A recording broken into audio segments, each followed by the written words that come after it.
종전에는 시키는 사업이나 자기들만의 몇몇이 꾸려가는데 이것은 다 함께 같이 가는 그런 사업이기 때문에 첫째가 참여고 둘째가 공감입니다. 공감을 해서 그 절차 과정을 거쳐가지고 사업을 활동하는 것이 가장 중요하다고 생각합니다. 분과원들이 더 많은 권한과 책임을 가지고 분과 계획이 동 전체의 계획이 될 수 있도록 동 문제를 다양한 방식으로 조사하여 동의 자치계획을 수립하고 실행하여야 합니다. 주민자치위원회에서 해야 될 일, 분과원으로서는 다 분과 편제가 돼 있거든요. 그래서 분과별로 어떤 의제가 좀 정말 중요하고 주민들의 이야기로 만들어지는지 주민들도 만나고 동네도 좀 돌아다녀 보고 이런 게 필요할 것 같고, 분과를 좀 넘어서는 실제로 우리 동네에서 어떤 게 문제고 주민들이 어떻게 하면 더 참여할 수 있는, 혹은 주민 예산으로 다 떨어지는 것들을 동네에 맞게 정말 쓸 수 있는지, 이런 것들을 고민해 볼 수 있는 일에 제일 앞에 있는 것이라고 생각합니다. 가장 중요한 역할은 주민과 공기관을 연결하는 통로가 되어야 할 것입니다. 활동으로는 주민의 필요가 무엇인지를 많이 들어야 합니다. 지역에 직접 필요한 것을 발굴해가지고 분과 활동을 가장 열심히 하는 것이 분과 활동 구성이나 활동을 하는데 가장 중요하다고 생각을 합니다.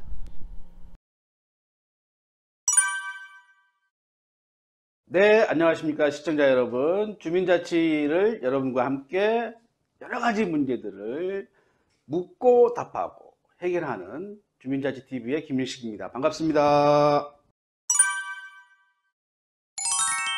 주민자치의 분과위원회의 가장 중요한 역할과 활동이 뭐냐? 주민자치의 특성에 따라서 다양한 활동들을 보장하고 있는데 그 방법이 뭐가 있냐라고 하는 질문입니다. 주민자치의 꽃은 주민총회예요. 근데 주민총회가 잘 피울 수 있도록 해주는 것은 분과활동입니다. 즉 분과활동이 있어야 주민총회가 빛이 날 수 있다고 하는 겁니다. 그래서 이번 시간은 분과원들이 주민총회를 잘 할 수 있도록 하기 위한 여러 가지 활동 방향 그리고 절차에 대한 이야기를 한번 해보려고 합니다. 주민자치의 실시와 관련된 표준조례안도 그렇고, 행정안전부의 주민자치의 실시와 관련된 표준조례안에도 그렇고, 분과를 반드시 구성해야 된다. 분과원은 주민도 참여할 수 있다고 개방시켜 놨습니다. 기존의 주민자치위원회 활동할 때는 주민자치위원이 아니신 분들은 분과 활동을 할 수가 없었거든요. 즉 주민자치회의 분과를 설치 운영하고 거기에 개방성을 추가한 것은 뭐냐면, 분과가 그만큼 그 동네의 여러 가지 의견들 그리고 주민들이 다양하게 요구하고 있는 바들을 좀 담아내고 그것을 수렴해 달라고 하는 뜻입니다. 그러면은 주민자치의 분과 활동이 제대로 안 된다고 했을 때는 그 주민들의 의견과 또는 뜻들이 주민자치에 반영이 안 된다라고 하는 것이 될 수가 있겠죠. 그래서 주민자치 활동은 분과 활동이 기초요 주민자치 활동을 꽃피우는 곳이다라는 겁니다. 그래서 분과는 그렇게 중요한데요. 그러면 주민자치의 위원님들이 해야 되는 활동들은 뭐가 있을까요? 조례가 정하는 바에 따라 보면 주민자치회는 그 해에 자치계획을 수립하도록 되어 있습니다. 자치계획을 수립해서 주민자치회가 의결하고 그 의결된 자치계획을 주민총회에 상정시키도록 하고 있고요. 상정된 자치계획이 주민총회에 주민들의 참여 수기와 공론 과정을 거쳐서 투표로 결정이 됐을 때 자치계획이 효력이 발생하고 인정할 수 있다라고 이렇게 되어 있거든요. 그러면 주민자치의 분과위원들이 해야 될 역할은 뭐냐면 자치계획 수립에 있다는 겁니다. 그럼 자치계획 수립이라고 하는 게 무엇이냐? 자치계획 내용이 되게 중요하겠죠. 자치계획의 내용은 포괄적입니다. 조례에서 보면 아래와 같이 자치계획의 내용은 같다. 이렇게 해놓고 1번, 2번, 3번, 4번, 5번, 6번, 7번, 8번 기타 이렇게 나가거든요. 대표적인 것들을 얘기해 보면은 주민자치의 운영계획, 자치회관 운영계획, 그리고 동단위의 주민참여예산제, 그리고 마을의 여러 가지 축제에 대한 자치사업에 대한 계획, 주민들이 제안하거나 주민자치회가 발굴한 사업, 즉 우리는 의제라고 표현하는데요.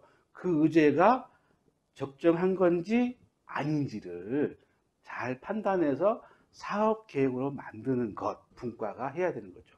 그래서 우리는 분과를 자치 계획의 내용에 따라서 분과를 우리가 구성했던 겁니다. 자치회관이라든가 주민자치의 운영계획과 관련된 것은 자치회관 운영분과, 복지와 관련된 부분, 어린이와 관련된 부분 이렇게 해서 다 분과를 세대별로 나누기도 하고 주제별로 나누기도 하고 또는 공간별로 나누기도 하고 이렇게 해놨던 겁니다. 즉 자기 분과가 탄생하게 된 배경에 맞는 역할들을 해야 된다라고 하는 것이고 그 구체적인 활동은 자치계획의 수립이다 라고 하는 겁니다. 그런데 문제는 뭐냐면요, 이 분과 활동을 하는 데 있어서 기존에 주민자치위원회 활동하셨던 분들과 새로 주민자치회 활동을 하신 분들 사이에 약간의 괴리감이 있습니다.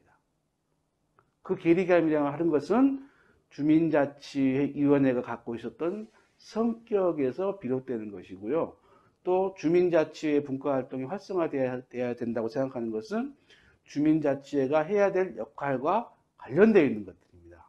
그래서 제가 권해드리고 싶은 것은 분과활동을 하실 때는 옛날에 주민자치위원회 활동을 하신 것처럼 하셔서는 안 된다라는 말씀을 드리고, 여기에 피로감을 느끼시는 분들이 많이 계시지만 그 피로감을 털어낼 수 있는, 또 서로 공유해서 함께 앞으로 나아갈 수 있는 분과 활동들로 채워주시기를 소망합니다. 분과 활동을 하는 데 있어서 많은 주민자치회 위원님들이 어려워하세요. 우리 동네 문제가 뭐야? 별 문제 없는 것 같은데, 그렇게 막연하게 생각하시다 보니까 1등으로 나오는 우리 동네의 문제가 뭐냐면 쓰레기, 2등이 주차문. 226개 지방자치단체에 있는 주민자치회에 계신 분들이 다 같이 똑같은 얘기를 하고 있습니다. 그런데 이게 우리 주민자치회 위원들의 힘과 능력으로 그것을 해결할 수 있을까요? 물론 해결하기 위한 활동들을 많이 하고 있습니다만은 근본적인 해결 방법이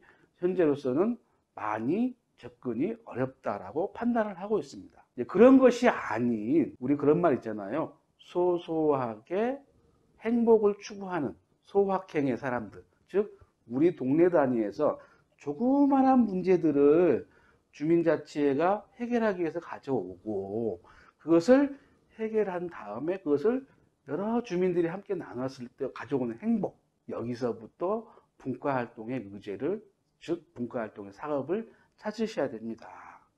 이게 점점 레벨업이 돼서 더 큰 문제들을 발굴해내고 할 수가 있겠죠. 그리고 그것을 해결할 수 있는 방법을 찾아내는 것이죠.